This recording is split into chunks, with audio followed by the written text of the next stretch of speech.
আমরা কিভাবে এই হতাশা থেকে মুক্ত হয়ে আমরা একটা নোবেল জীবন যাপন করতে পারি, যেই রকম নোবেল জীবন যাপন করেছিলেন সাহাবায়ে কেরাম রাদিয়াল্লাহু তাআলা আনহুম আজমাইন।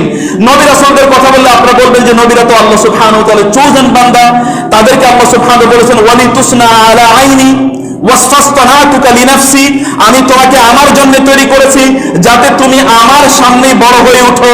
আপনি হয়তো সেরকম কথা বলবেন, কিন্তু সাহাবায়ে কেরাম রাদিয়াল্লাহু তাআলা আনহুম আজমাইন যারা আপনাদের মতোই মানুষ ছিলেন, কিন্তু তারা এক অসাধারণ ব্যক্তিত্বে পরিণত হয়েছেন। কিসের কারণে?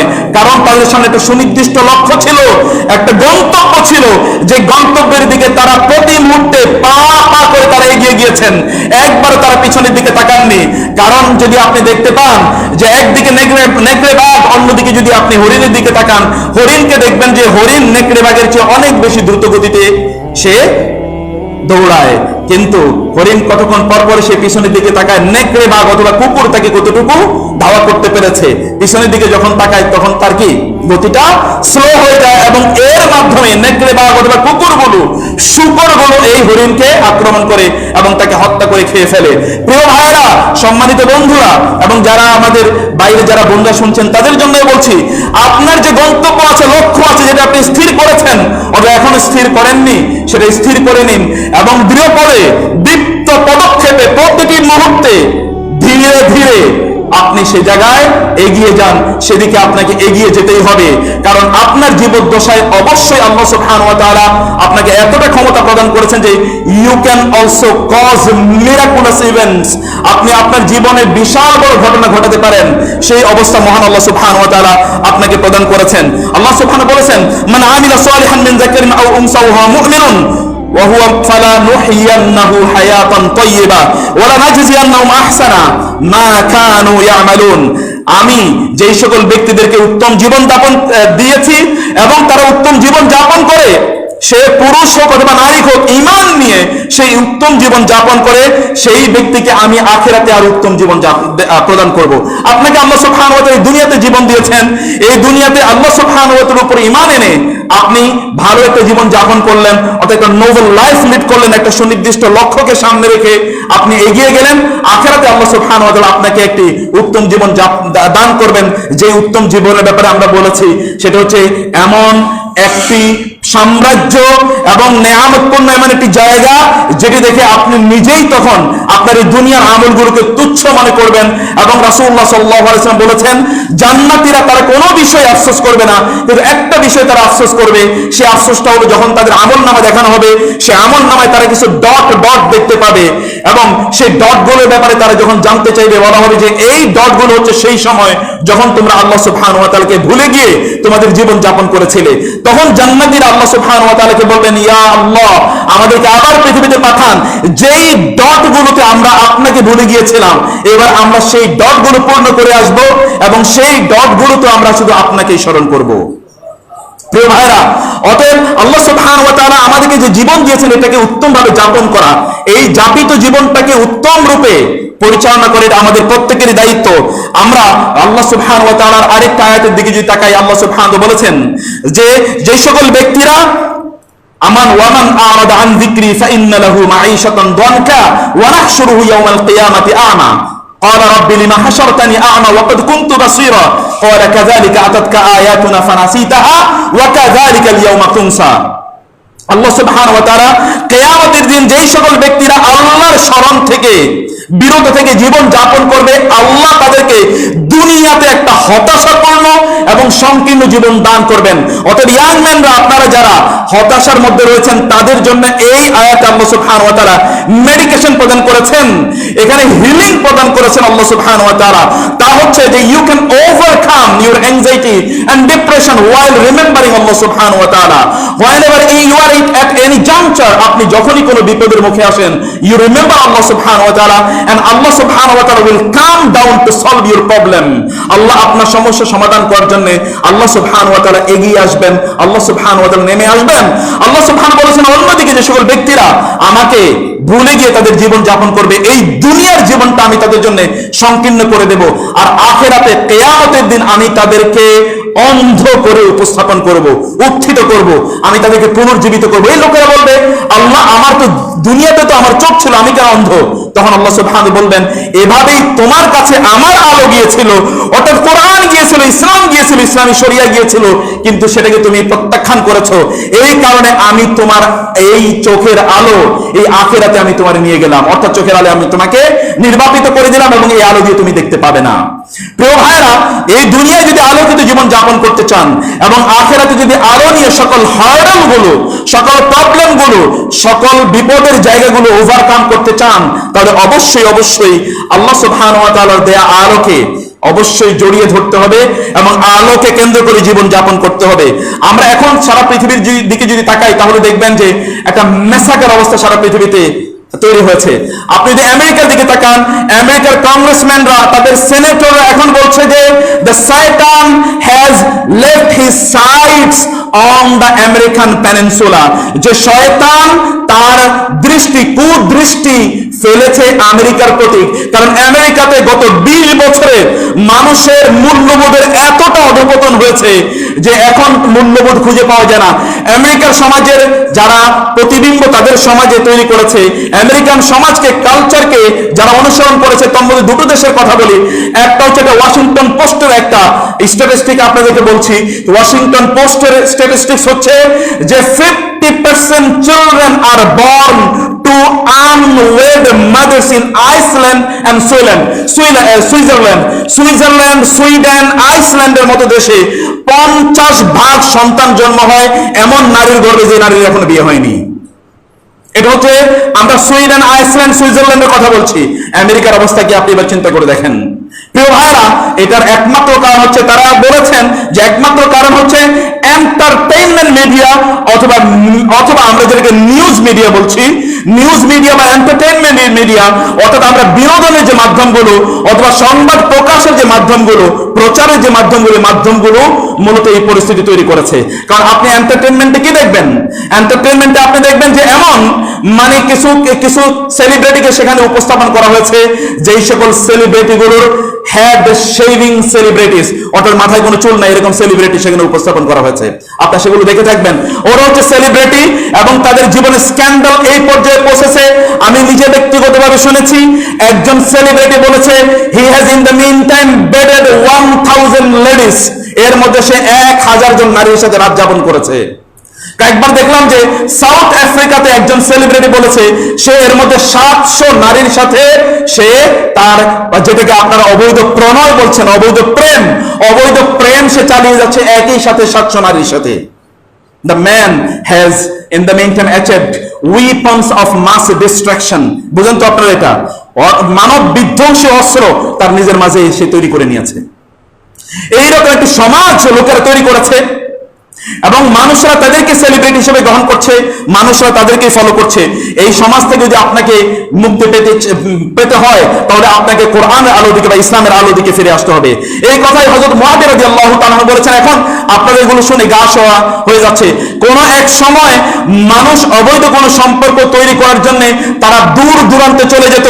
এখন অবৈধ সম্পর্ক তৈরি হয় এইভাবে যে একজন আরেকজনের হাত ধরে ধরে ঘুরে বেড়াচ্ছে, কিন্তু এই দুইজনের এখনো বিয়ে শাদী হয়নি। দুই বন্ধু তারা গিয়েছিল মালয়েশিয়াতে পেট্রোনাস টাওয়ারের দেশে, তারা একটা কনফারেন্সে অংশগ্রহণ করার জন্য। একজনের নাম হচ্ছে ইবনে মাহমুদ, আরেকজনের নাম হচ্ছে সুলাইমান। সেখানে অংশগ্রহণ করেছে, ইবনে মাহমুদের সাথে তার দেখা। কিন্তু দেখা গেল সেখানে একজন মহিলা, তিনি একজন কবির উপরে একটা কবিতা, তিনি সেখানে কবির কবিতার উপর একটা প্রবন্ধ তিনি উপস্থাপন করেছেন। এই প্রবন্ধের উপর সুলাইমান একটি প্রশ্ন তাকে করবে এবং প্রশ্ন করার সময় 3 মিনিট সময় নিয়েছে প্রশ্ন করতে, কিন্তু সুলাইমান একবার ওই নারীর দিকে তাকাননি। তার পাশে বসে তার বন্ধু ইবনে মাহমুদ বলল, এটা তো একটা অসম্ভব ঘটনা, তুমি একবার সেদিকে তাকালে না কেন?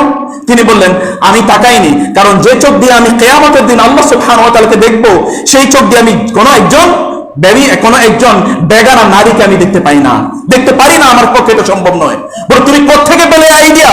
বলে তুমি দেখো না কোরআনের ওই আয়াতটি কি সূরা কিয়ামতের ওই আয়াতটি তুমি পড়োনি, যেখানে আল্লাহ সুবহানাহু বলেছেন উজুহু ইয়াওমাইযিন নাযিরা ইলা রাব্বিহা নাযিরা ওয়া উজুহু ইয়াওমাইযিন বাসিরা তাযুন্নু আন ইউফআলা বিহা ফাকিরা। তুমি কি বড় দেখোনি? সেই আয়াতে মহান আল্লাহ সুবহানাহু বলেছেন একদল লোক সেই দিন তাদের চেহারাগুলো হবে উজ্জ্বল, তারা সেই দিন মহান আল্লাহ সুবহানাহু ওয়া তাআলার দিকে তাকিয়ে থাকবে।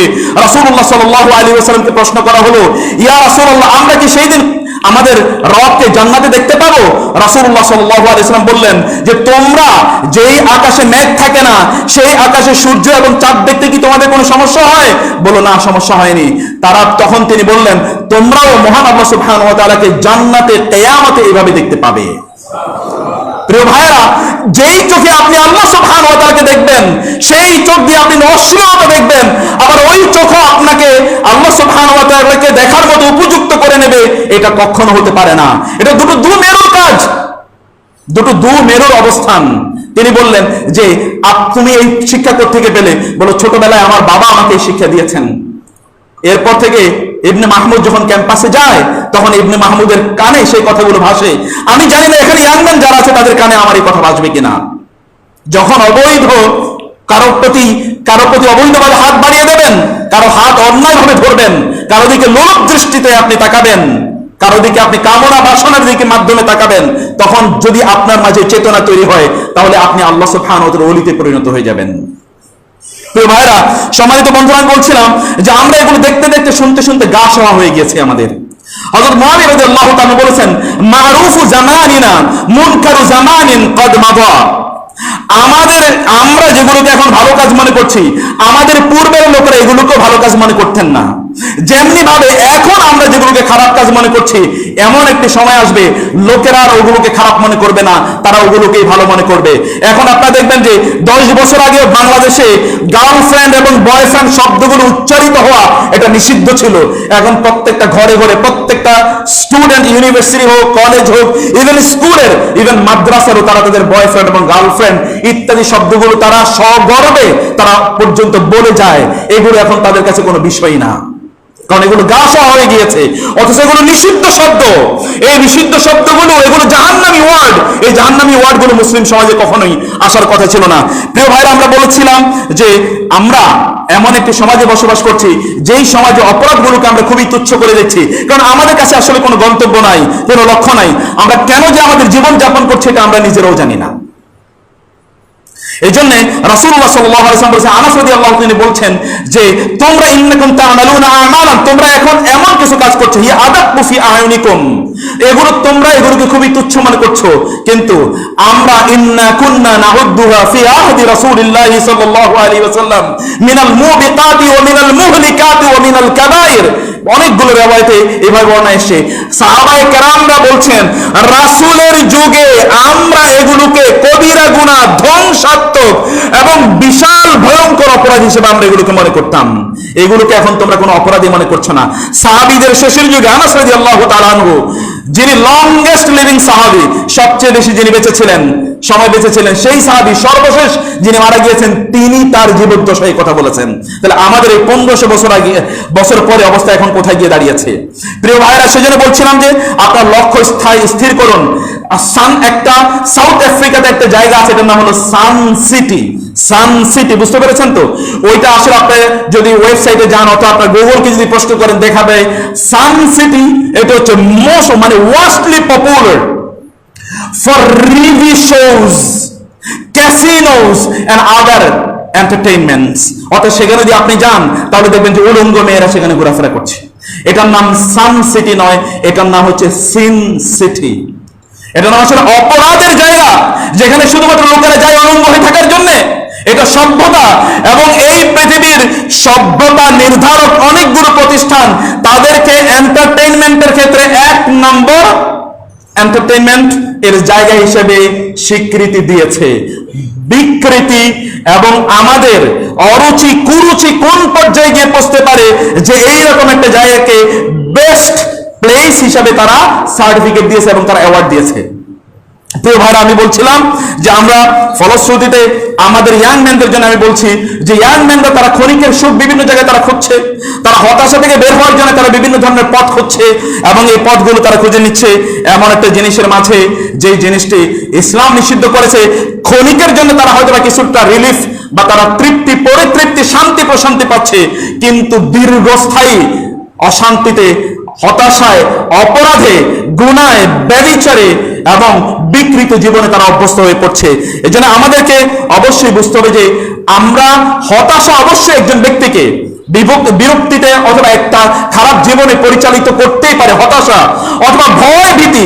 ইভেন আল্লাহ রাসূল সাল্লাল্লাহু আলাইহি ওয়াসাল্লামকে আবু বকর রাদিয়াল্লাহু তাআলা আনহু বললেন, ইয়া রাসূলুল্লাহ, সে ব্যথা, হে রাসূল, আপনাকে দেখছি যে আপনি তো একটু বার্ধক্যের দিকে চলে যাচ্ছেন, আপনার চুল দাড়ি দুই একটা সাদা হয়ে যাচ্ছে। রাসূলুল্লাহ সাল্লাল্লাহু আলাইহি ওয়াসাল্লাম বললেন, শাইয়াবাতনি হুদ ওয়া আখওয়াতুহা, সূরা হুদ, সূরা কিয়ামা, সূরা মুরসালা, সূরা আম্মা ইয়াতাসাআলুন, এই সকল সূরাগুলো নাযিল হওয়ার পর আমি ভয়ে আতঙ্কে আমার অবস্থা এরকম হয়ে গিয়েছে যে আমার চুল দাড়ি সাদা হওয়া শুরু হয়ে গিয়েছে। ভাইরা, এটা আল্লাহ রাসূলের অবস্থা হয়, তাহলে জাহান্নামের এই আয়াতগুলো পড়ে জাহান্নামের কথা শোনার পর আমাদের পরিস্থিতি কি হওয়ার কথা ছিল? কিন্তু আনফরচুনেটলি সেগুলো আমাদের মাঝে কোনো ধরনের অবস্থাই তৈরি করেনি। আমরা এখন ডিপ্রেশনে ভুগি বিভিন্ন কারণে। আপনি যখন দেখেন শেয়ার মার্কেট ফল করেছে, তখন আপনার ব্লাড প্রেশার বেড়ে যায়। যখন আপনি দেখেন আপনার চাকরি হচ্ছে না অথবা প্রমোশন আটকে আছে, তখন আপনার ব্লাড সুগার লেভেল বেড়ে যায়, তখন আপনার ব্লাড প্রেশার বেড়ে যায়, সুগার লেভেল বেড়ে যায়, আপনার অ্যাংজাইটি লেভেল বেড়ে যায়, হার্টে বিভিন্ন ধরনের প্রবলেম তৈরি হয়ে যায়। এটি একটাই মাত্র কারণ দুনিয়া আমার কাছে একমাত্র লক্ষ্য এবং উদ্দেশ্য। আমি অন্য কিছুকে দেখি না, অন্য কিছু দুনিয়ার লেন্স দিয়ে আমি অন্য কিছু দেখি না, অথবা আখিরাতের লেন্স দিয়ে আমি দুনিয়াকে দেখি না। আমার একমাত্র লক্ষ্য একটাই, উদ্দেশ্য একটাই, তা হচ্ছে যে দুনিয়াটা মস্ত বড়, খাওয়া দাওয়া ফুর্তি করো। একজন কবি এই জাতীয় ব্যক্তিদের অবস্থা বর্ণনা করতে গিয়ে তিনি বলেছেন, একদম লোক আছে আরিদুল বিতানি জাদিদুল খিওয়ানি, একদল লোক আছে আরিদুল বিতান, পেট অনেক মোটা, এবং নতুন নতুন খাদ্য এবং আইটেম কোথায় পাওয়া যায় এগুলো নিয়ে তারা প্রতি মুহূর্তে তারা টেনশনে থাকে, অর্থাৎ তারা পেট পূজারী। এবং জাদিদুল বিতানি, তারা হচ্ছে প্রতি মুহূর্তে তারা নতুন নতুন আইটেমের খাবার নিয়ে তারা টেনশনে আছে। আর 3 নম্বরের সকল লোকের চরিত্র হচ্ছে তারা কারিবুল মাতা, অর্থাৎ তারা পায়খানা যে জায়গায় তারা করবে, পেশাব পায়খানা করবে, ওটা তাদের একেবারে তাদের শোয়ার সিটের সাথে ওটা তারা পারলে লাগোয়া, এখন যেটা আপনারা বেডরুমে অথবা আপনাদের বিভিন্ন রুমের সাথে যেটা অ্যাটাচ করে দিয়েছেন। অথবা এই লোকদের একটা হচ্ছে যে তাদের খাবার যেখানেই তারা খায় ঠিক তার পাশে তাদের পায়খানা বা পেশাব করার মতো জায়গা তারা তৈরি করে নিয়েছে। এই ব্যক্তির অবস্থা হচ্ছে ফানিসফুন নাহারি লিকিরিয়াসিহি, সে তার দিনের অর্ধেক খায় পায়খানা এবং পেশাব করতে, অর্ধেক সে সময় ব্যয় করে পায়খানা এবং পেশাব করতে, ওয়ানিসফুহু লিল মাআকিলি আজমাই, আর বাকি অর্ধেক সে খাবার জন্য ব্যয় করে। অর্থাৎ অর্ধেক দিন সে খায় আর বাকি অর্ধেক দিন সে পেশাব পায়খানা করে। এটা হচ্ছে একদল লোকের চরিত্র, এবং এরকম লোকের অভাব নাই সমাজে। দেখবেন সে খায় দায়, এটা হচ্ছে তার অর্ধেক দিন যায়, আর বাকি অর্ধেক দিন সে ওই যে বিভিন্ন ধরনের এই অসভ্য কার্যকলাপ যেটাকে আমরা বলেছিলাম যে একটা এন্টারটেইনমেন্ট ইন্ডাস্ট্রি, সেগুলোতে অথবা সে টয়লেটে গিয়ে তার সময়টা কাটিয়ে দেয়। আমরা কি আমাদের জীবনটাকে সেভাবে পরিচালনা করতে চাই? সেই দিকে কি আমরা আমাদের নিজেকে এগিয়ে নিয়ে যেতে চাই কিনা, সেটা কিন্তু আমাদের দেখার বিষয়। অতএব আমরা যে শুধুমাত্র অর্থকে কেন্দ্র করে আমাদের গোটা জীবনকে আমরা পরিচালনা করছি, সেটা আমাদের বুঝতে হবে যে অর্থই আমাদের জীবনের একমাত্র লক্ষ্যবস্তু নয়। এটা আমাদের জন্য একটা বাহন, একটা ভেহিকল, যে ভেহিকলের উপর ভিত্তি করে আমরা আখিরাতে আমাদের যে টার্গেট আছে, আমাদের যে লক্ষ্য আছে, সেই লক্ষ্যে আমরা পৌঁছে যাব।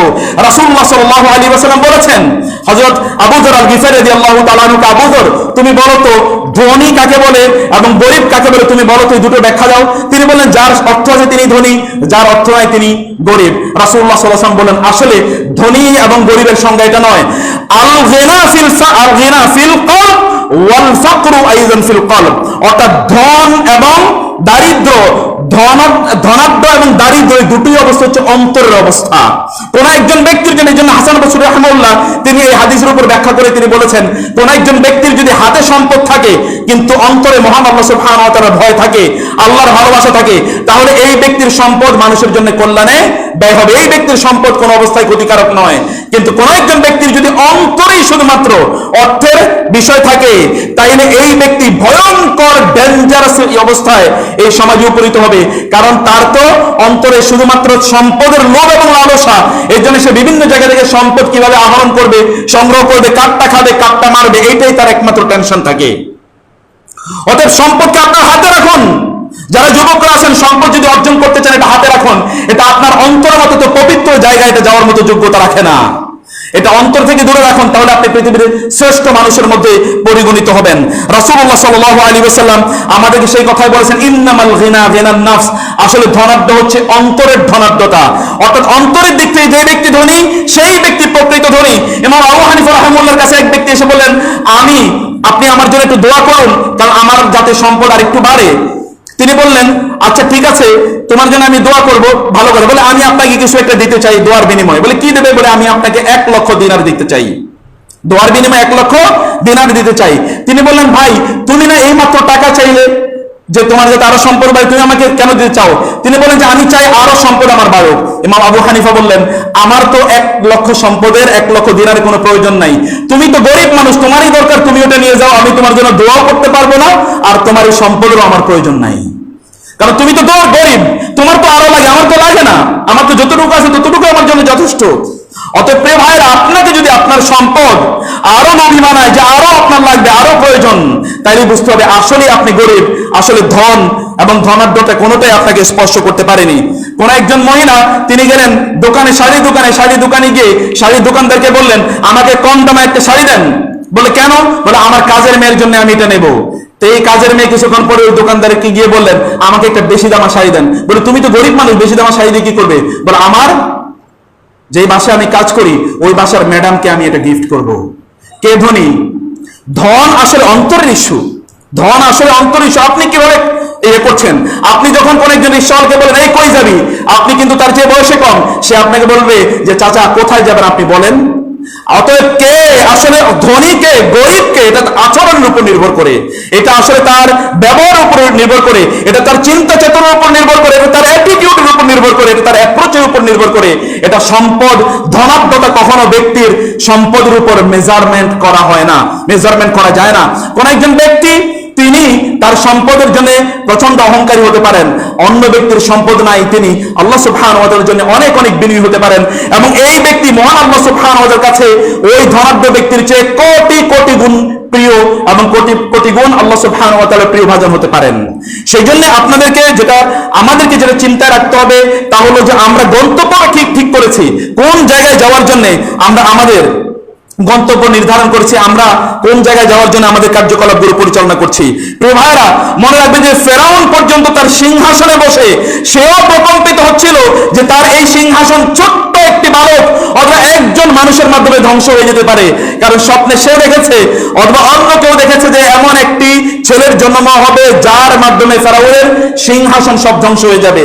সেই ছেলের থেকে মুক্তি পাওয়ার জন্য ফেরাউন তৎকালীন শিশুদেরকে, সকল ছেলে শিশু সন্তানকে সে হত্যা করা শুরু করে দিল।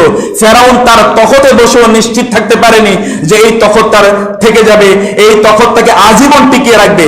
আমরা ফেরাউনের মতো এত শক্তিশালী হতে পারিনি, তাহলে আমরা কিসের জন্য, কিসের লোভে, কিসের আশায় আমাদের গন্তব্যটাকে আমরা বিচ্ছিন্ন করে ফেলেছি, অথবা আমরা একটা ভুল গন্তব্যে চলে গিয়েছি। প্রিয় ভাইরা, আপনাদেরকে হতাশ যারা হচ্ছেন, এই সুখ আপনাদেরকে হতাশা থেকে মুক্তি খুঁজতে হবে আপনার বাসায়। যেই ব্যক্তিরা তাদের বাসায় সুখ খুঁজে পায়নি তারা বাসার বাইরে কোনোদিনই সুখ খুঁজে পাবে না। বাসার বাইরে আপনি হতাশা থেকে মুক্তির জন্য আপনি ড্রাগে যাবেন, ক্যাসিনোতে যাবেন, বন্ধু বান্ধবদের সাথে আড্ডা দেবেন, ওই এন্টারটেইনমেন্ট মিডিয়া থেকে সময় কাটাবেন, নেভার। এগুলো কোনোদিন আপনাকে হতাশা থেকে মুক্তি দেবে না। হতাশা থেকে মুক্তি দিতে পারে শুধুমাত্র আপনার ঘর। এই জন্য উকবা ইবনে আমর রাদিয়াল্লাহু তাআলা আনহু তাকে যখন তিনি প্রশ্ন করলেন রাসূলুল্লাহ সাল্লাল্লাহু আলাইহি ওয়াসাল্লামকে, ইয়া রাসূলুল্লাহ মান নাজাতু, কিভাবে আমি মুক্তি পাবো? রাসূলুল্লাহ সাল্লাল্লাহু আলাইহি ওয়াসাল্লাম তখন বললেন, আমসিক আলাইকা লিসানাকা, তোমার জিহ্বাকে তুমি শক্ত করে ধারণ করো, জিহ্বা অপব্যবহার করবে না। ওয়াকি আলা খাতিয়াতিকা, তোমার আগের অপরাধের জন্য, গুনাহের জন্য তুমি আল্লাহ সুবহানাহু ওয়া তাআলা কান্নাকাটি করো, এবং ওয়াল ইয়াসাকা বাইতুক, তোমার ঘরে তুমি বেশি বেশি থাকো।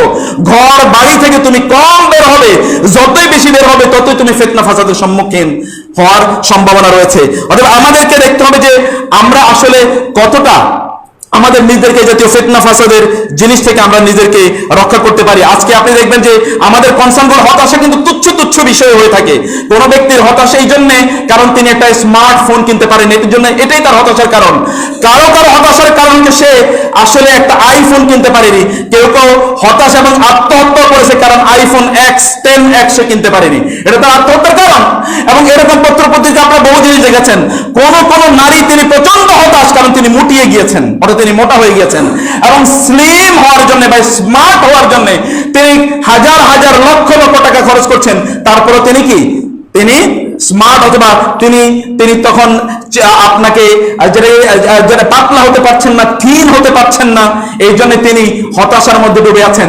বহু লোক বহু কারণে, বিভিন্ন কারণে, তুচ্ছ তুচ্ছ কারণে হতাশার মধ্যে নিমজ্জিত হয়ে যায়। আমরা এরকম দেখেছি যে বহু ঘর ভেঙে যাচ্ছে তুচ্ছ তুচ্ছ তুচ্ছ তুচ্ছ কথায়। একটা স্বামী এবং স্ত্রী, তারা দুজন বসলেন গল্প করার জন্য।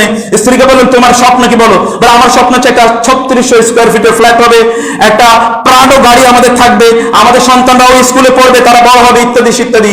এখন স্বামী বললেন, স্ত্রী এবার বললেন তোমার স্বপ্ন কি, বলো। বলে আমার স্বপ্ন হলো আমি একটা টেলিস্কোপ কিনবো, টেলিস্কোপ কিনে তোমাকে নিয়ে ছাদে যাব, এবং ছাদে গিয়ে আমি মহাকাশের তারকা দেখবো, আমি ব্ল্যাক হোল দেখবো, এবং সেখানে এলিয়েনের খোঁজ করব।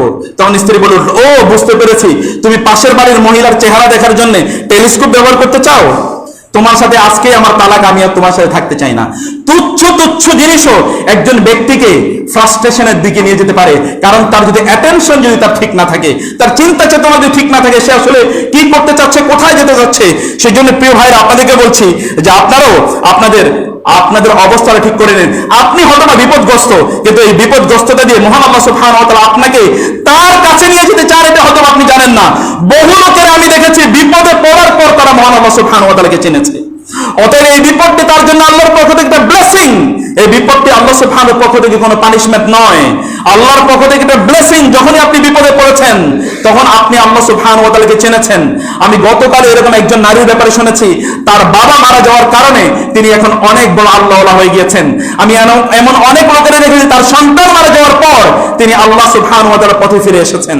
ওদের আল্লাহ সুবহানাহু ওয়া তাআলার পথে বিপদে ফেলেও আল্লাহ সুবহানাহু ওয়া তাআলা আপনাকে তার পথে ফিরিয়ে নিয়ে আসতে চান। এটা হচ্ছে সেই মমতাময়ী মায়ের মতো, যেই মমতাময়ী মা তার সন্তানকে কিছুটা হলেও তাকে পানিশমেন্ট দেন, কারণ সন্তান বিপদে পড়ে চলে গিয়েছিল, সেই বিপদ থেকে তাকে সুপথে এবং সমৃদ্ধির পথে, শান্তির পথে নিয়ে আসার জন্য তাকে পানিশমেন্ট দিয়েছেন অথবা তাকে শাসন করেছেন। ওদের মায়ের শাসন যেরকম কোন অবস্থায় নেগেটিভলি দেখা যায় না, তেমনি ভাবে আল্লাহ সুবহানাহু ওয়া তাআলা বিপদে পড়লো এটাকে নেগেটিভলি দেখা যায় না। একজন নারী রাসূলুল্লাহ সাল্লাল্লাহু আলাইহি ওয়াসাল্লাম আতা ইবনে আবি রাবাহ রাদিয়াল্লাহু তাআলা তিনি বলছেন যে আমি একবার ইবনে আব্দুল্লাহ ইবনে মাসউদের কাছে গেলাম, আব্দুল্লাহ ইবনে আব্বাসের কাছে গেলাম। আব্দুল্লাহ ইবনে আব্বাস আমাকে বললেন, আমি তোমাকে এখন একজন জান্নাতি নারীকে দেখাবো, কিন্তু সেই নারী কালো, নিগ্রো। বলে আচ্ছা ঠিক আছে দেখান তো। তিনি তখন তাকে দেখালেন এই নিগ্রো নারী। এই নিগ্রো নারী একবার রাসূলুল্লাহ সাল্লাল্লাহু আলাইহি ওয়াসাল্লামের কাছে আসলেন, এবং তার ছিল মৃগরোগ। তো আপনারা বুঝেন যে রোগের কারণে সে একটু কাঁপুনি দিয়ে তারপরে সে বেহুশ হয়ে যায়। বলে যে এইরকম একটা মৃগী রোগী একজন নারী রাসূলুল্লাহ সাল্লাল্লাহু আলাইহি ওয়াসাল্লামের কাছে আসলেন, কালো নারী, এবং এসে বলেন ইয়া রাসূলুল্লাহ, আমার এই রোগের জন্য আল্লাহ সুবহানাহু কাছে আপনি দোয়া করুন। রাসূলুল্লাহ সাল্লাল্লাহু আলাইহি ওয়াসাল্লাম বললেন, আমি তোমার জন্য দোয়া করতে পারি, তোমার রোগ ভালো হয়ে যাবে। তোমাকে আরেকটা অপশন দেই, তাহলে আল্লাহ সুবহানাহু ওয়া তাআলা তোমাকে কষ্ট দিচ্ছেন, এই কষ্টের বিনিময়ে তুমি যদি ধৈর্য ধারণ করো, তাহলে আল্লাহ সুবহানাহু ওয়া তাআলা জান্নাত প্রদান করবেন। তুমি কোনটা করতে চাও? তিনি বললেন option is clear in front of her.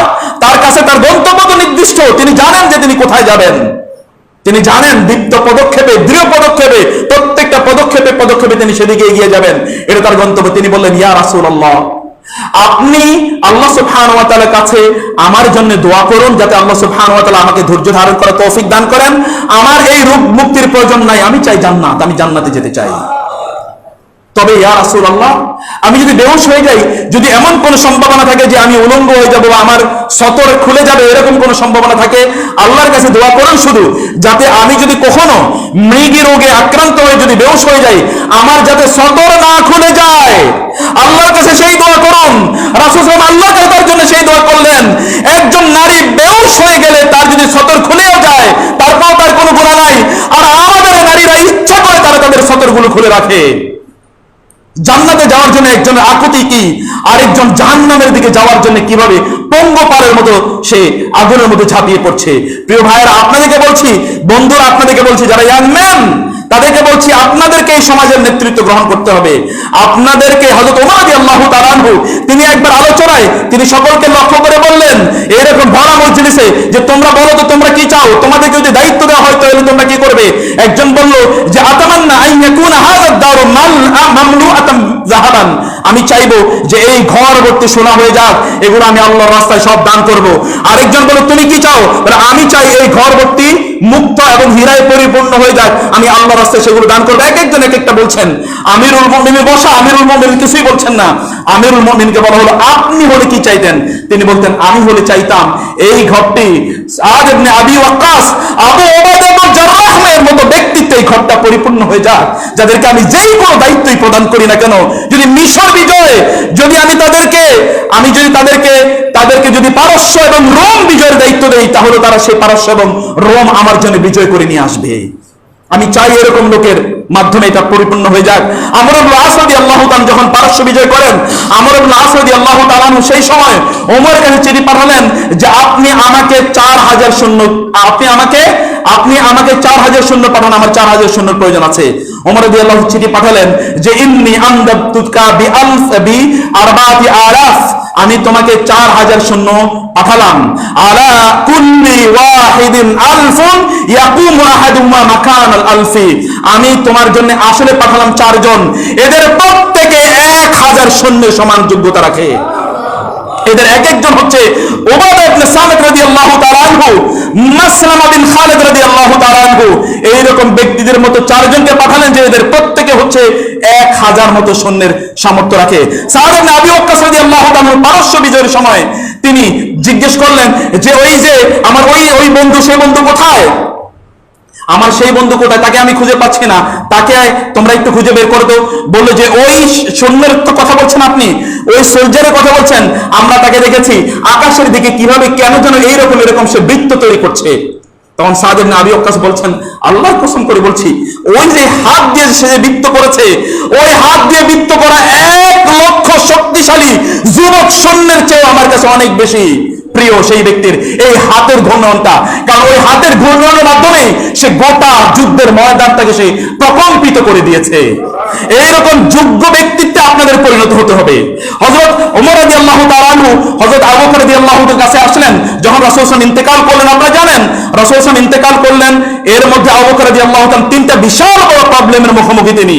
Abu Bakr রাদিয়াল্লাহু তাআলা আনহু একদিকে কিছু লোক মুরতাদ হয়ে গেছে, কিছু লোক তারা এখন যাকাত প্রদান করবে না, আর ওইদিকে কিছু লোক তারা তাদেরকে নবী দাবি করেছে এবং অসংখ্য লোক তাদের অনুসরণ করা শুরু করে দিল।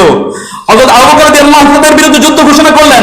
ওমর রাদিয়াল্লাহু তাআলা এসে বললেন ইয়া আবা বকর, লোকেরা ইন্নাল আনসার কদ আরসালুনি ইলাইক, আনসাররা আমাকে আপনার কাছে পাঠিয়েছে যাতে আমি আপনাকে বলি যে আপনি যাতে এই যুদ্ধ আপাতত শুরু না করেন, কারণ এখন যেই পরিস্থিতি, এই পরিস্থিতিতে আপনি যুদ্ধ শুরু না করাটাই ভালো। তার উপরে আপনি আবার উসামা বিন যায়েদের নেতৃত্বে 17 বছরের যুবক, তার নেতৃত্বে আপনি রোমানদের বিরুদ্ধে সৈন্য বাহিনী পাঠাচ্ছেন, সেখানে আমিও আছি এবং অন্যান্যরা আছে, আমি আছি, তাতে কোনো আপত্তি নাই। কিন্তু সিনিয়র সাহাবায়ে কেরামরা তারা বললেন উসামা ইবনে যায়েদকে নেতৃত্বে এই যুদ্ধ বাহিনী না পাঠানোর জন্য, এবং যদি পাঠাতে হয় তাহলে সিনিয়র কাউকে দায়িত্ব দেওয়ার জন্য।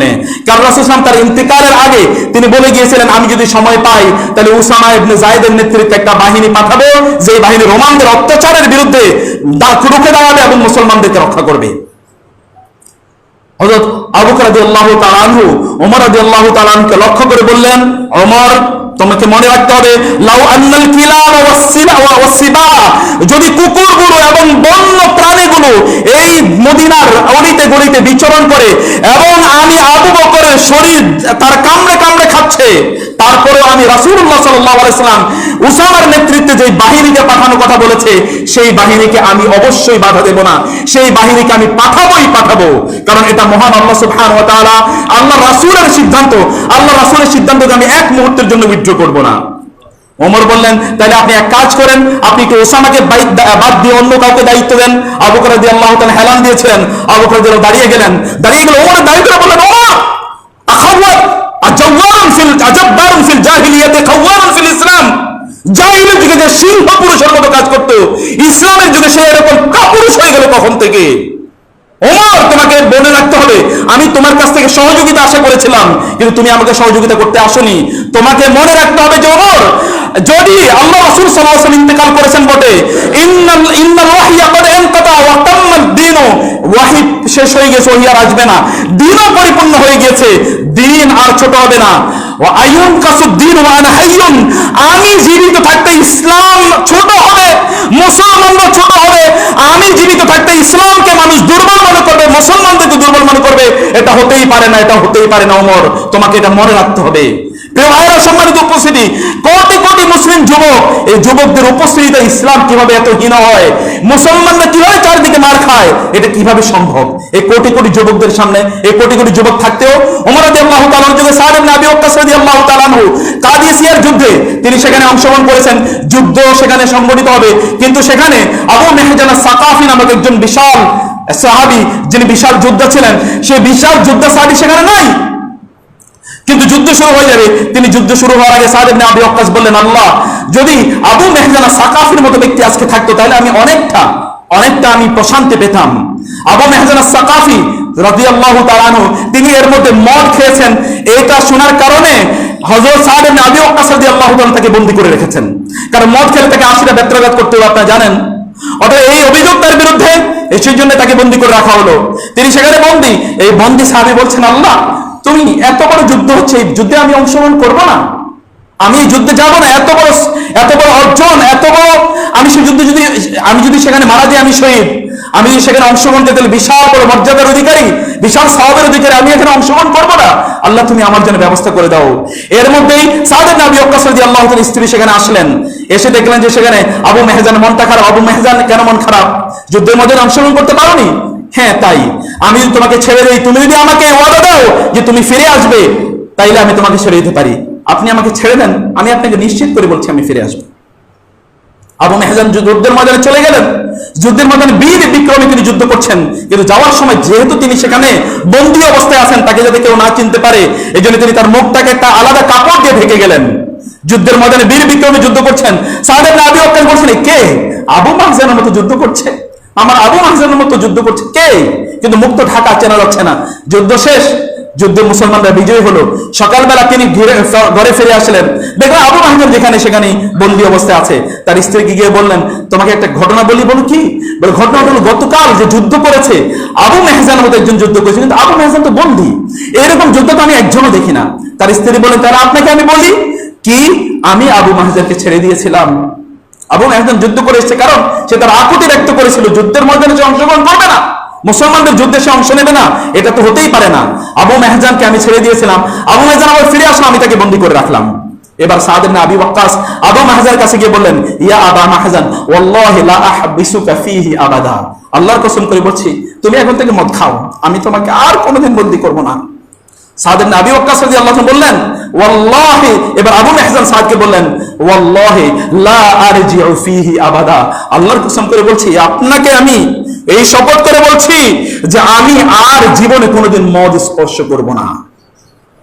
প্রিয় ভাইরা, এইরকম যুবকরা এই ইসলামের ঝান্ডাকে চারিদিকে তারা তুলে ধরেছিলেন, তারা উড়িয়ে উড্ডীন করেছিলেন। আপনাদেরকেও যদি ইসলামের জন্য কিছু করতে হয়, আবু বকরের মতো যদি আপনাকে সে আওয়াজ তুলতে হয়, আইয়ুনকাসুদ্দিন ওয়া আনা হাইয়ুন, আমি জীবিত থাকতে ইসলামের সামান্যতম ক্ষতি হবে, এটা হতেই পারে না, এটা ভাবাই যায় না।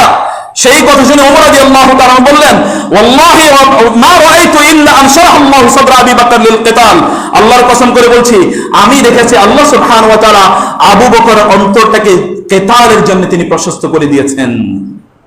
প্রিয় ভাইরা, যে আবু বকর কোরআন তেলাওয়াত করলে কান্না করে, যে আবু বকর নামাজে দাঁড়ালে কান্না করে, যে আবু বকর রাসূলের কথা শুনলে কান্না করে, যে আবু বকর আল্লাহ সুবহানাহু ওয়া তাআলার নাম উচ্চারণ করার সাথে কান্না করে, সে আবু বকর এত বিশাল এক সিদ্ধান্ত গ্রহণ করবেন, সে আবু বকর এত লৌহ পুরুষের মতো তার নিজকে দাঁড়া করাবেন, এটা কেউ ভাবতেও পারেনি।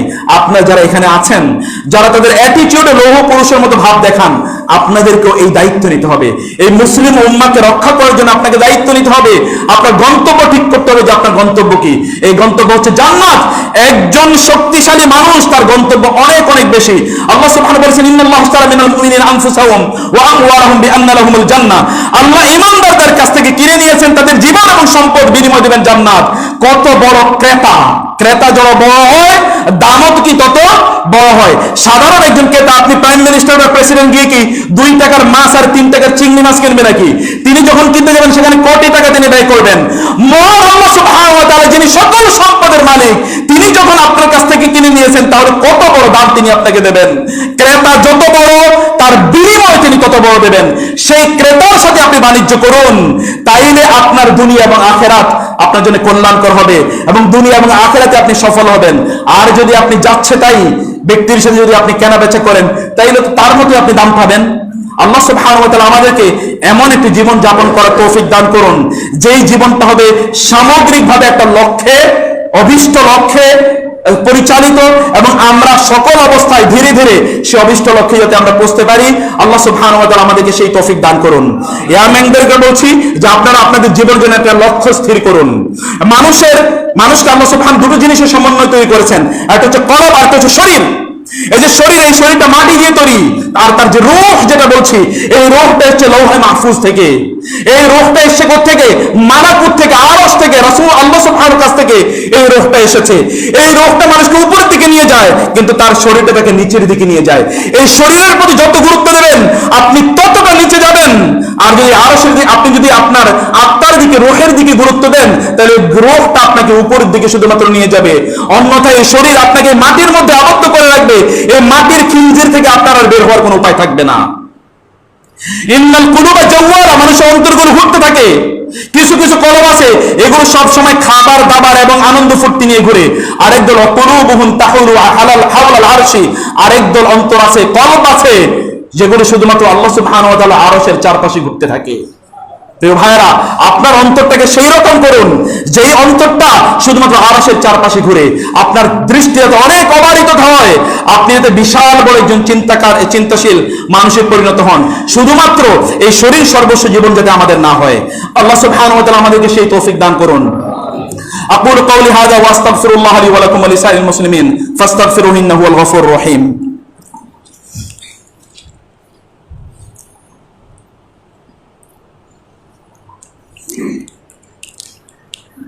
إن الحمد لله والصلاة والسلام على رسول الله وعلى آله وأصحابه ومن والاه أما بعد فأعوذ بالله من الشيطان الرجيم إن الله وملائكته يصلون على النبي يا أيها الذين آمنوا صلوا عليه وسلموا تسليما اللهم صل على محمد وعلى آل محمد كما صليت على إبراهيم وعلى آل إبراهيم إنك حميد مجيد اللهم بارك على محمد وعلى آل محمد كما باركت على إبراهيم وعلى آل إبراهيم إنك حميد مجيد।